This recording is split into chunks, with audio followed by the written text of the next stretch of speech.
I was opening for him. You smoked weed with Joey Diaz? No, he gave me this like Chiba Chew edible, right? And first of all, the thing is marked like with little lines, like how much should I take? I go, Joey, should I eat a foot? Go, hey, cocksucker, you eat the whole thing, whatever, you know, right? So.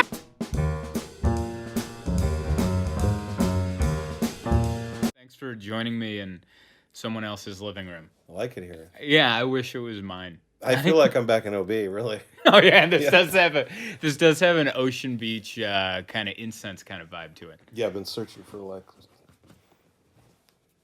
weed. You've been looking for I like how you were so quiet about it. I had to search for that word either. Yeah, legal marijuana. Have you been diving into the edibles? Olympic pool, baby. That's something I was never really into, but like most people's alcohol intake has been really high during the pandemic. Oh. Mine's fallen off. Mine's fallen off completely. Yeah, because we always drank doing stand up because the bar was there, the drinks were free, so it was like a 4-drink minimum for us, 2 for the crowd. Yeah. But ever since the shows ended, I don't drink anymore.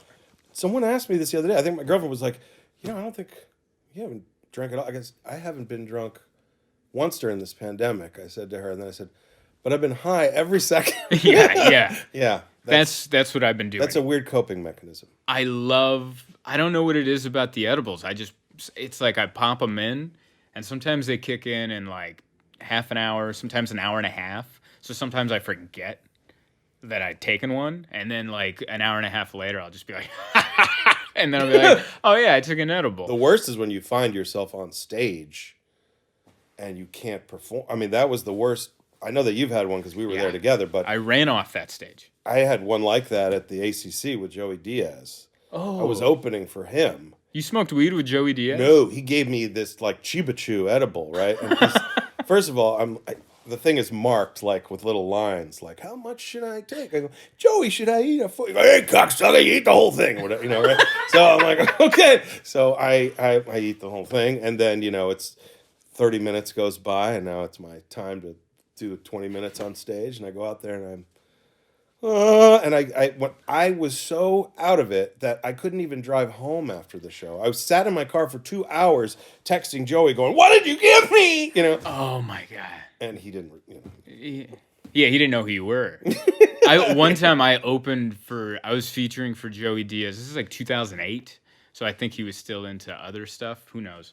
But I opened for him 3 nights in a row at 3 different venues. And all 3 times after the show, I even had to bring him up and do extra time because he was late to all 3 sets. And I would have to do extra time, and I was bringing him on.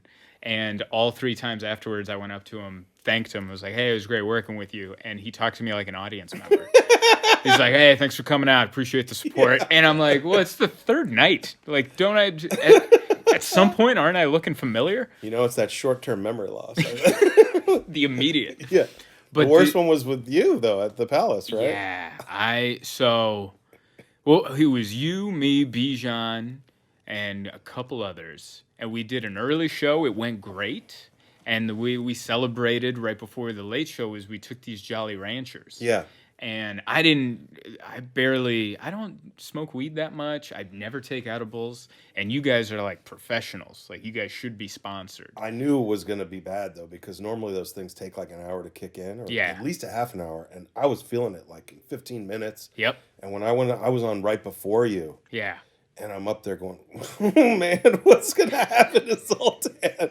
I was thinking about that during my set, like, if I can barely function. Right, what am I supposed to do? Man. And I was trying not to go on stage. I remember the comic before you was Bij, and he's a tank. He can take any substance. And he mentioned it while he was on stage. He was in the middle of a joke and forgot his next word. Yeah. And in the middle, he just yelled at the audience and went, line! And nobody knew what that meant. And you laughed when he said it, and I went, oh no. Because I have like 30 more minutes until I go on. And I was in the back telling everyone, I don't want to go on stage. Yeah. I can't go up there. I can't do it. And you guys are like, no, it's going to be fun. You're going to have a great time. And I'm like, I'm not having a great time now.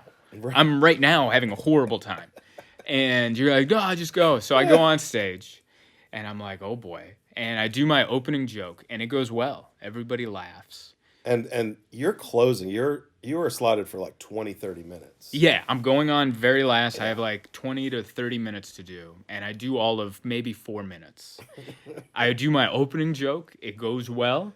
And then at the end of the joke, I remember having this moment of honesty with the crowd where I went, man, did that joke take 8 years to tell?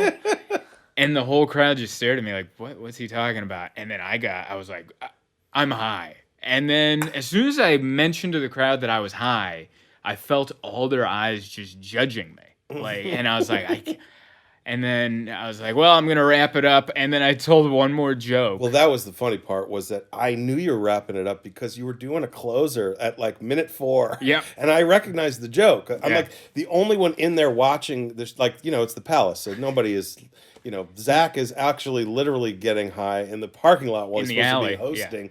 And no one's watching. And then you start in on a very short joke that I always know you only have closer. used it as a closer. Right. So he's doing it as like your second joke.